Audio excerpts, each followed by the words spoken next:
جبرائیل بھی اللہ کا نوری مخلوق، اسرائیل بھی اللہ کی نوری مخلوق، اسرافیل بھی اللہ کی نوری مخلوق، میکائیل بھی اللہ کی نوری مخلوق، ملائے اعلیٰ کے فرشتے بھی اللہ کی مخلوق، ملائے سافل کے فرشتے بھی اللہ کی مخلوق، یہ سارے فرشتے اللہ کی مخلوق ہیں۔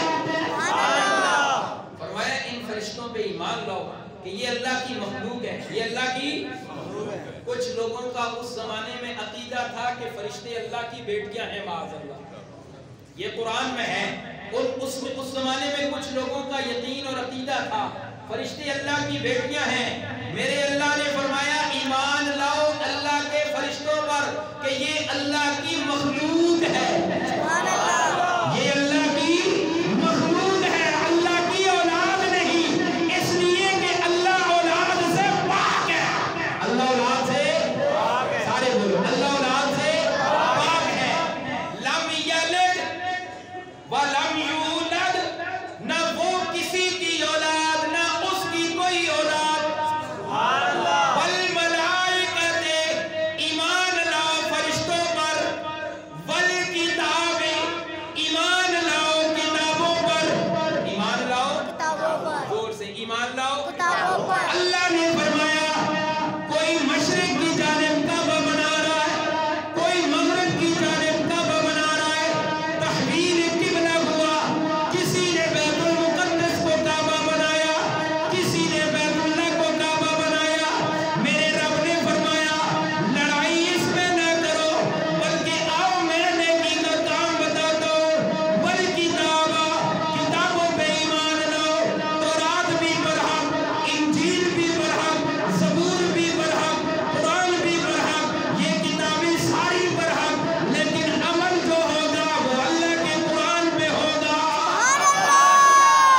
اور قرآن میں یہ بات واضح موجود ہے کہ اللہ نے اب جسے کعبہ برقرار رکھا اسے بیت اللہ کہا جاتا ہے۔ اسی طرح فرمایا والنبیین، نیکی یہ ہے کہ انبیاء پہ ایمان لاؤ، نیکی یہ ہے کہ انبیاء پر ایمان لاؤ۔ سارے نبی برحق، سارے نبی، سارے بولو سارے نبی برحق۔ قرآن نے کیا کہا؟ لا نفرق بین احد من رسلی، کسی ایک رسول کے درمیان ہم تفریق نہیں کرتے، سارے رسول اللہ کے رسول ہیں۔ سارے نبی برحق، سارے رسول برحق، لیکن امام الانبیاء جب آ چکے، آپ کے آنے کے بعد شریعت کسے کی نہیں چلے گی؟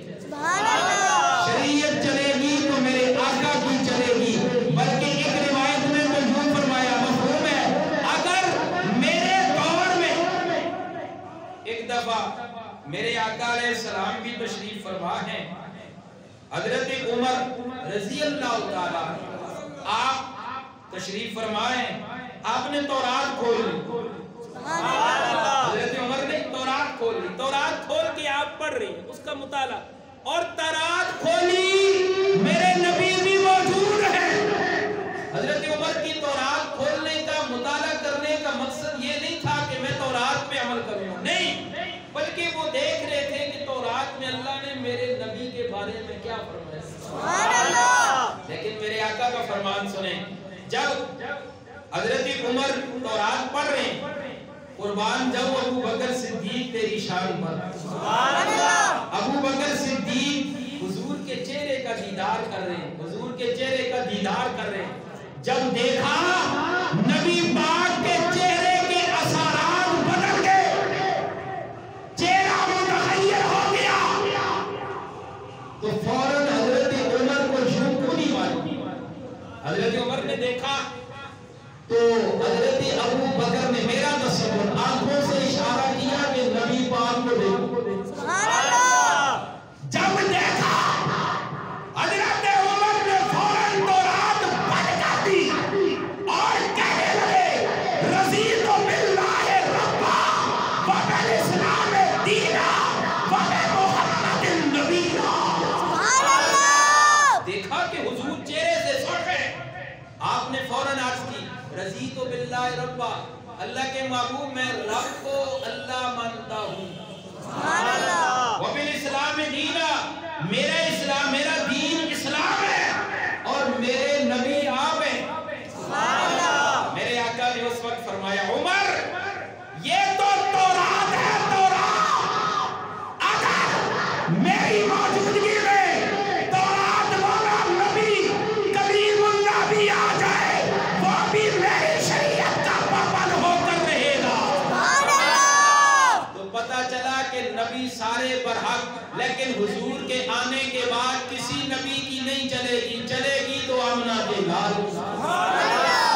یہ معنی ہے وَالْكِتَابَ وَالنَّبِيِّينَ، سارے نبیوں پہ ایمان لاؤ۔ اللہ فرماتے ہیں اس طرح ایمان لاؤ، اور میرے نبی خاتم النبیین ہیں۔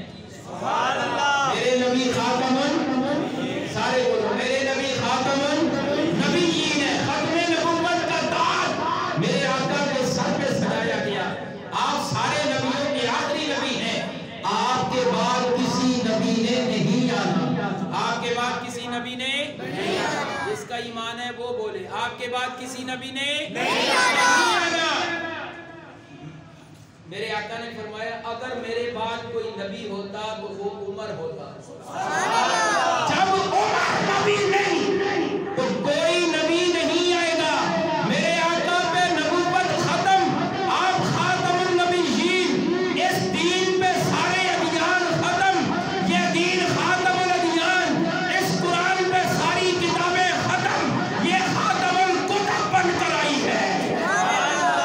اللہ اکبر۔ اللہ نے فرمایا یہ نیکی ہے۔ تو نیکی کیا ہے؟ یہ مشرق مغرب کی قبلے میں لڑائی نہ کرو، یہ نیکی نہیں ہے۔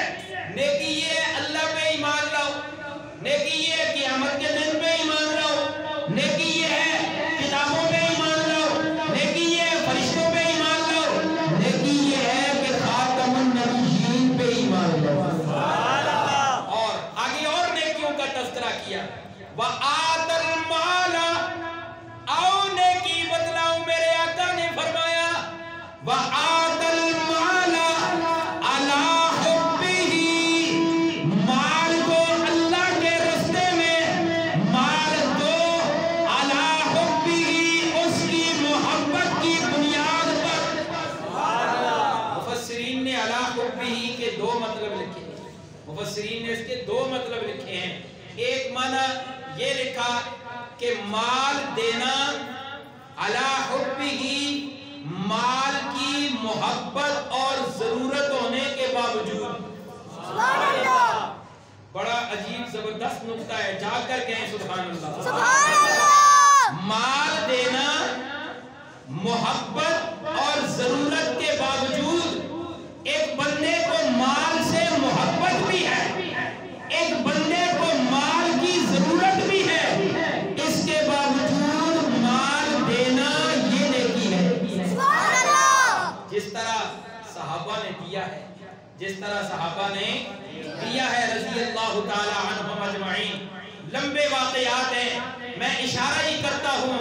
حضرت ابو بکر صدیق، سب کہہ دیں رضی اللہ عنہ۔ آپ کا نام بار بار آتا ہے اس لیے کہ آپ ہر کام میں آگے ہیں۔ آپ نے بھی مال دیا ہے، اور مال اپنی ضرورت ہونے کے باوجود دیا ہے۔ جب اللہ کے نبی نے اعلان فرمایا اسلام کو ضرورت ہے، تو اس وقت حضرت ابو بکر صدیق اٹھ کر چلے گئے۔ اشارتاً بات کرتا ہوں، توجہ سے سننا۔ چلے گئے، گھر پہنچے، دیکھا کہ گھر میں کیا کیا ہے، سارا کچھ اٹھایا، سارا کچھ اٹھایا، اٹھا کر حضور کے قدموں میں لے آئے۔ میرے آقا نے پوچھا المختصر، ابو بکر گھر میں کیا چھوڑا ہے؟ یار زور سے کہو سبحان اللہ۔ ابو بکر گھر میں کیا چھوڑا ہے؟ ابو بکر صدیق نے فرمایا اللہ کے محبوب، گھر میں اللہ اور اللہ کے رسول کا نام چھوڑا ہے۔ چلا کہ ضرورت کے باوجود سب کچھ دے دیا ہے، اسے نیکی کہتے ہیں۔ اللہ کی قرآن نے فرمایا اے مشرق مغرب کی قبلہ ہونے میں لڑائی نہ کرو، آؤ میں نیکی بتاتا ہوں۔ اللہ کے راستے میں مال دو، محبت ضرورت ہونے کے باوجود دو، یہ نیکی ہے۔ کس کو